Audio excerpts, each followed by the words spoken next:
Oke, assalamualaikum warahmatullahi wabarakatuh. Pada video kali ini kita akan servis lampu LED 16 watt merek Procion ya, Procion LED.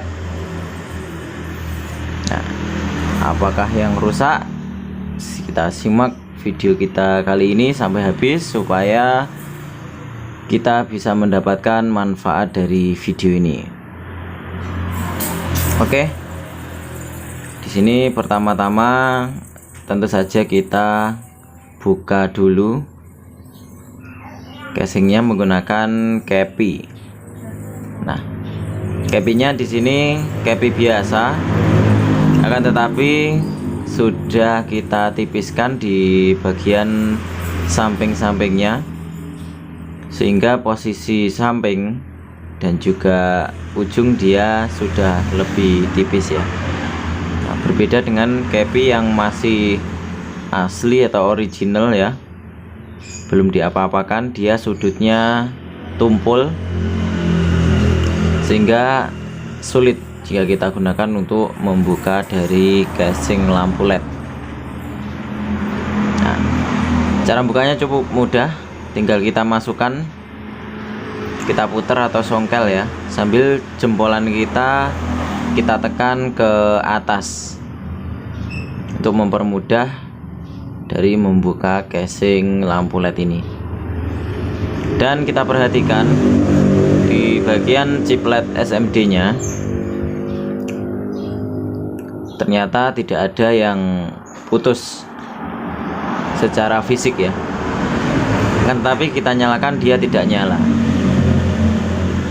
Nah, tentu saja kita harus cek, selain secara fisik kita juga cek menggunakan HVDC. Nah, untuk pembuatan HVDC sudah kita bagikan di video-video channel Dokter Lampu TV. Nah, jadi kita cek dulu satu persatu ataupun langsung rentengan, kita cari LED nya apakah ada yang dalam kondisi mati. Nah, negatif kita suntikan ke pin negatif dari PCB.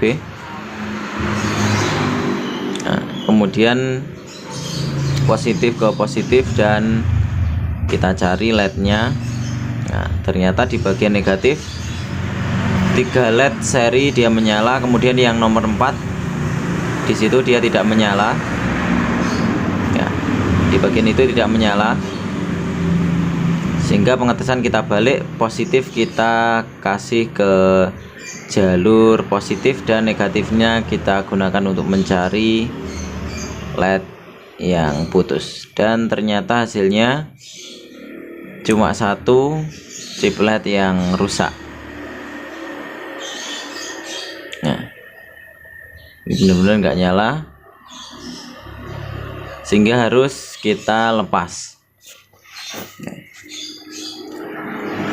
Cara menyalakannya cukup mudah kalau cara seperti ini ya, tinggal kita ambilkan timah dan kita jumper, dia sudah bisa menyala. Nah, akan tetapi perlu diperhatikan untuk penjemperan seperti ini tidak direkomendasikan jika kita membuka jasa servis lampu ya, karena kalau chipnya tidak kita ganti biasanya dia nanti akan putus berkelanjutan. Nah, ini sudah menyala ya,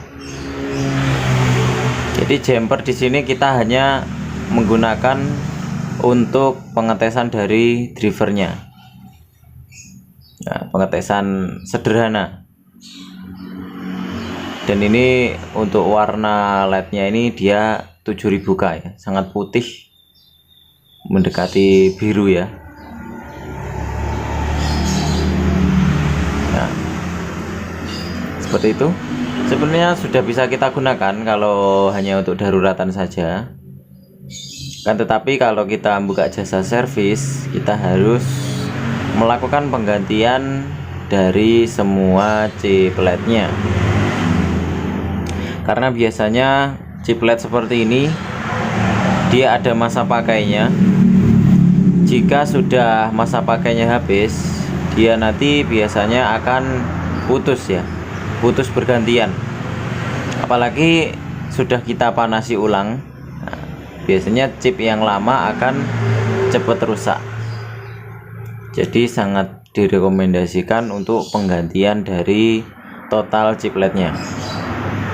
Dan perlu kita lihat tadi di bagian chipletnya, dia ada 2 titik ya, 2 titik di bagian emitternya atau di bagian LED-nya itu. Nah, itu pertanda kalau chipletnya ini tegangannya adalah memakai chiplet yang 6 volt. Nah, jadi kita mengganti menggunakan LED 6 volt, jangan pakai yang 9 volt. Kalau kita pakai 9 volt, efeknya apa? Nanti wattnya akan naik drastis dan lampu LED ini akan overheat ya, sangat panas sekali. Nah, berikutnya adalah kita lakukan penggantian chip LED. Nah, sebelum itu kita tes dulu,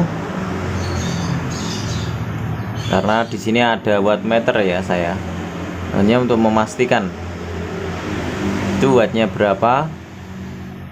Biasanya kalau driver yang normal dia tidak selisih jauh dari apa yang tertulis di casing. Kalau selisih jauh itu biasanya dikarenakan drivernya ini over current ya, sudah over arusnya sehingga wattnya naik. Nah, jika kita jumper seperti ini, ini perlunya wattmeter, memang gunanya seperti ini. Kita bisa mengetahui dari watt lampu LED. Ketika setelah kita jumper itu wattnya jadi berapa. Di sana tertulis 14,8,7 ya, 15 watt ya. Berarti drivernya dalam kondisi masih oke. Nah, oh ya, di sini nanti ada hal penting yang kita sampaikan. Maka dari itu jangan kemana-mana, nanti ada kasus-kasus yang tidak terduga ataupun kelalaian yang biasa kita gunakan. Jadi kita harus menyimak video ini sampai habis. Nah, oke. Di sini saya akan membuka dari drat belakangnya. Kita gunakan pelepas drat tang atau tang drat ya. Tang drat ini bisa kamu dapatkan di toko Dokter Lampu TV seharga 35.000 kalau nggak salah. Nanti linknya ada di deskripsi video ini, akan kita cantumkan. Oke, caranya cukup mudah, tinggal kita masukkan tang pelepas dratnya dan kita congkel seperti itu tadi, maka dia sudah terlepas ya. Selanjutnya adalah kita pukul dari belakang casing menggunakan, bisa pakai besi seperti ini. Usahakan di samping ya, jangan di tengah. Kalau di tengah nanti PCB-nya biasanya akan melengkung. Nah, kalau di samping biasanya PCB akan tetap lurus. Nah, bisa kita lihat di sini, lumayan masih lurus ya, lumayan masih lurus. Kita cek dulu di bagian elko-nya apakah dia bocor atau melembung, dan ternyata masih dalam kondisi normal. Nah, kita lihat ada IC-nya, tipenya apa kurang kelihatan ya, karena sangat kecil sekali, dan saya di sini merekam menggunakan HP sehingga tidak bisa kita zoom sampai besar. Selanjutnya adalah kita lepas di bagian soketnya.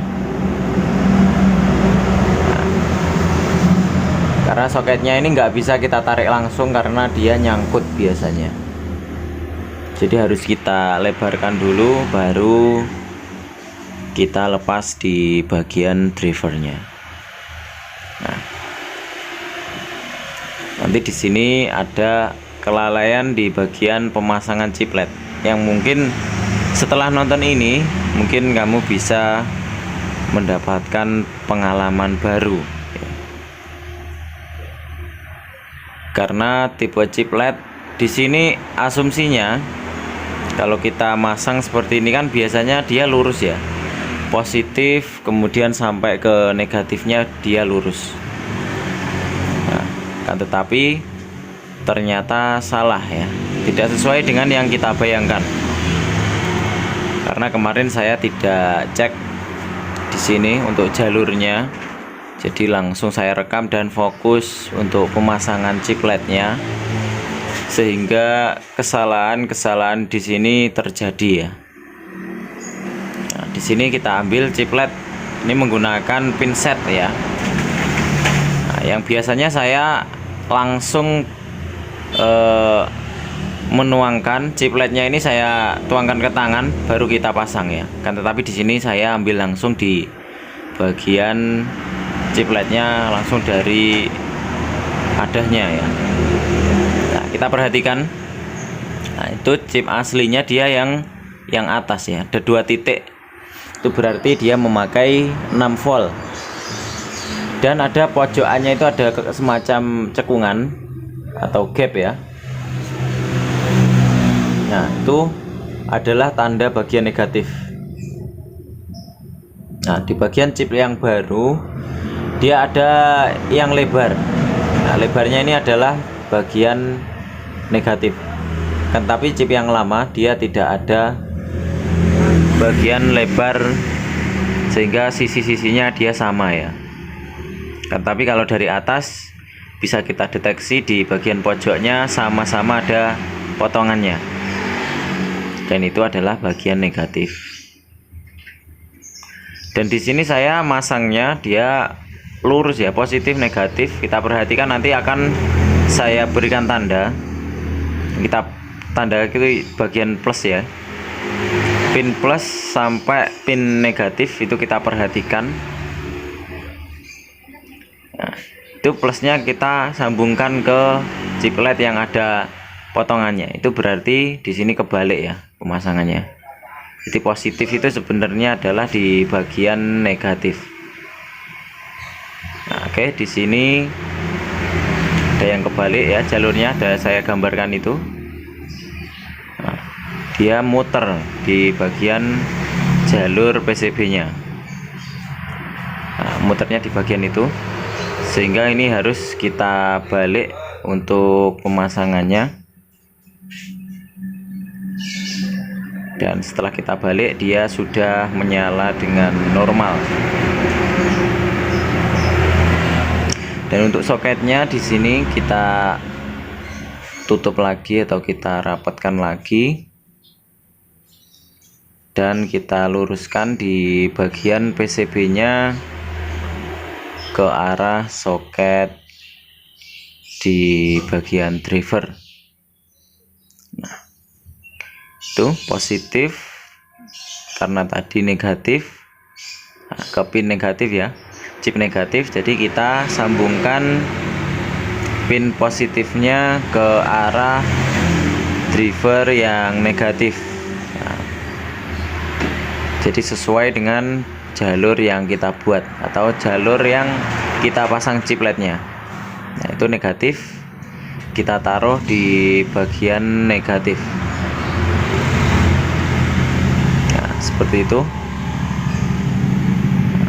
Dan insya Allah sudah bisa kita nyalakan. Kita coba untuk menyalakannya. Nah, ternyata sudah nyala dengan sempurna. Dan ini putihnya putih 6000K ya, 6000 6500.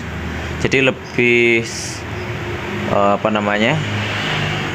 lebih semu kuning daripada yang aslinya tadi. Kalau aslinya tadi kisaran 7.000, jadi dia putihnya putih salju sampai mendekati biru ya. Kan tapi di sini untuk chiplet yang baru di sini warna putihnya dia putih standar lampu ruman. Nah, di sini kita pasangkan PCB-nya, harus benar-benar nempel ya. Karena di sini dia crash ya, sudah nempel dan sudah ada sedikit tekanan, sehingga saya tidak pakai silikon, akan tetapi saya tambahkan grease pasta ya, thermal pasta di bagian samping-samping dari PCB-nya. Nah, ini tujuannya adalah supaya pendinginannya ini bisa transfer panasnya bisa maksimal dari PCB ke arah casing samping. Ya.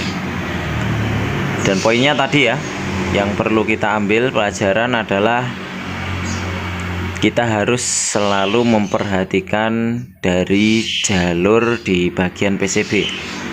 Meskipun umumnya untuk jalur yang tampilannya model tadi itu biasanya dia positif dan juga negatifnya itu dia sejajar ya, muter langsung ya, jadi tidak ada yang membalik ya seperti tadi jalurnya. Nah, ini memang kasus yang mungkin masih baru kali ini saya melihat PCB yang tampilannya seperti ini, akan tapi jalurnya balik seperti itu tadi.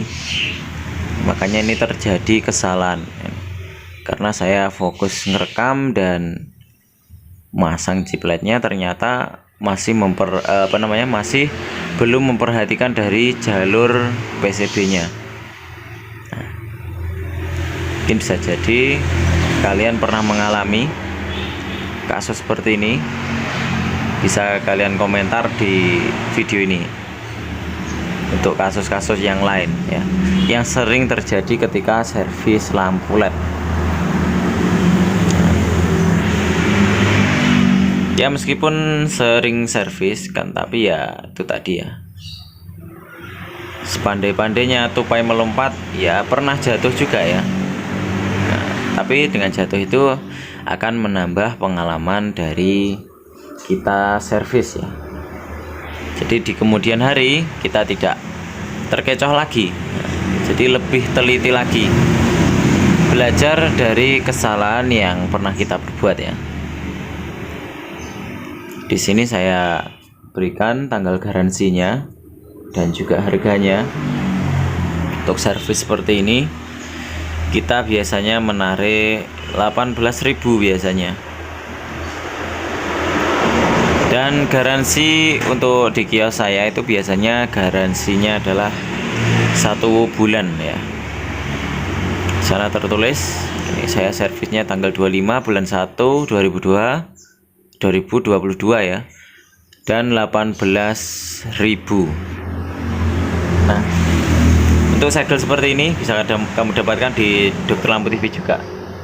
Oke, sekian. Assalamualaikum warahmatullahi wabarakatuh.